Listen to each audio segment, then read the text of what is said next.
एक नगर में एक धनी साहूकार रहता था। उसके पास धन दौलत की कोई कमी नहीं थी, लेकिन उसकी कोई संतान नहीं थी। वह और उसकी पत्नी हर सोमवार को श्रद्धा से भगवान शिव का व्रत रखते और मंदिर में जाकर पूजा करते थे। उनकी भक्ति देखकर माता पार्वती ने भगवान शिव से कहा, हे प्रभु, ये साहूकार दंपति आपकी बड़ी श्रद्धा से पूजा करते हैं, इन्हें संतान सुख प्रदान कीजिए। भगवान शिव बोले, इसके भाग्य में संतान नहीं है, फिर भी तुम्हारे आग्रह पर इसे पुत्र प्राप्त होगा, लेकिन उसकी आयु केवल 12 वर्ष होगी।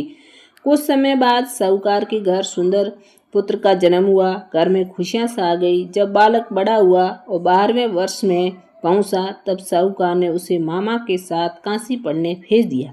जाते समय उसने कहा कि रास्ते में जहाँ भी यज्ञ या धार्मिक कार्य हो, उसमें दान अवश्य देना। यात्रा के दौरान वह एक नगर में पहुंचे जहाँ राजा की पुत्री का विवाह था। दूल्हा एक आंख से काना था। राजा ने सोचा कि यदि राजकुमारी ने दूल्हे को देख लिया तो वह विवाह टूट जाएगा। उसने साहूकार के सुंदर पुत्र को दूल्हे के वस्त्र पहनाकर विवाह मंडप में बैठा दिया। विवाह के बाद साहूकार के पुत्र ने राजकुमार की सुंदरी पर लिख दिया, तुम्हारा विवाह मेरे साथ नहीं बल्कि एक काने राजकुमार के साथ हुआ है। ये देखकर राजकुमारी ने विदा होने से मना कर दिया।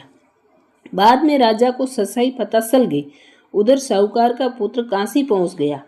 वहां 12 वर्ष पूरे होते ही उसकी मृत्यु हो गई। उसका मामा दुखी होकर भगवान शिव की आराधना करने लगा। उसी समय भगवान शिव और माता पार्वती वहां से गुजरे। माता पार्वती ने बालक को जीवित करने की प्रार्थना की। भगवान शिव ने प्रसन्न होकर उस बालक को पुनः जीवित कर दिया। कुछ समय बाद वह युवक शिक्षा पूरी कर घर लौट आया। रास्ते में उसी नगर पहुंचा जहां राजकुमारी का विवाह हुआ था। राजा ने अपनी पुत्री का विवाह उस युवक के साथ कर दिया और बहुत धन दौलत देकर विदा किया। जब साहूकार का पुत्र अपनी पत्नी सहित घर पहुंचा तो माता पिता अत्यंत प्रसन्न हुए। उन्होंने भगवान शिव का धन्यवाद किया और जीवन भर सोमवार का व्रत करते रहे। व्रत का फल, जो व्यक्ति श्रद्धा और विधि पूर्वक सोमवार का व्रत करता है, भगवान शिव उसकी सभी मनोकामनाएं पूर्ण करते हैं और जीवन में सुख समृद्धि प्रदान करते हैं। ओम नमो शिवाय।